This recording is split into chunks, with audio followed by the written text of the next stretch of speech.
మురళీధరరావు గారు నమస్తే. నమస్కారం. ఎట్లా ఉంది రాష్ట్ర బీజేపీ పరిస్థితి?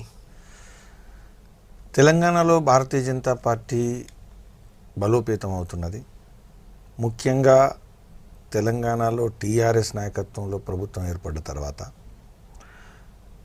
అనేక సంవత్సరాలుగా తెలంగాణ ఏర్పాటు కోసం ఒక జాతీయ పార్టీగా ముందడుగేసిన తర్వాత ఒకవైపు ఇక్కడ ప్రతిపక్షంగా వ్యవహరించేటువంటి అవకాశం, రెండవ వైపు జాతీయ స్థాయిలో స్వతంత్రంగా ప్రభుత్వం ఏర్పరిచిన కారణంగా ఎలాంటి ప్రాంతీయ పార్టీల మీద నిర్భరం లేకుండా స్వతంత్రంగా నాయకత్వం నిర్ణయం తీసుకోగలిగేటువంటి అవకాశం ఉండడం కారణంగా ఇంకొక వైపు తెలంగాణ అభివృద్ధి కోసం ఏదైతే ఉద్యమంలో చురుగ్గా పాల్గొన్నామో అటువంటి అభివృద్ధి కోసం అంకితభావంతో ప్రభుత్వం కేంద్రంలో ఉండడం అనేటువంటి దృష్టి కారణంగా ఖచ్చితంగా ఈరోజు తెలంగాణలో టీఆర్ఎస్కు ప్రధానమైనటువంటి ప్రతిపక్షం కాగలిగేటువంటి అన్ని హంగులు, అవకాశాలు, ఆ యొక్క కార్యకర్తల బలము, సంస్థాగతమైనటువంటి పటిష్టత ఉన్నటువంటి పార్టీగా ప్రజలకు చాలా స్పష్టంగా కనబడుతున్నది.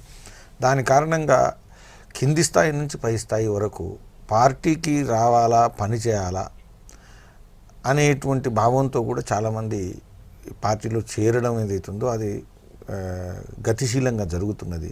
వీటన్నిటి కారణంగా రాబోయే రోజుల్లో తెలంగాణలో ముఖ్యంగా భారతీయ జనతా పార్టీ కేంద్రంలో దక్షిణాదిలో మేము కేంద్రీకరించాలా, రాబోయేటువంటి సంవత్సరాల్లో భారతీయ జనతా పార్టీ విస్తరణ అది ఏదైతుందో అది దక్షిణాదిలో జరగాల, దానికి తెలంగాణ చాలా ముఖ్యమైనటువంటి ప్రాంతం గుర్తించడం కారణంగా వీటన్నిటి యొక్క కేంద్రీకృతమైనటువంటి ప్రణాళిక ఇది ఉంటుంది. కాబట్టి పార్టీ బలోపేతం కావడం అనేది క్రమంగా ముందుకు సాగుతుంది.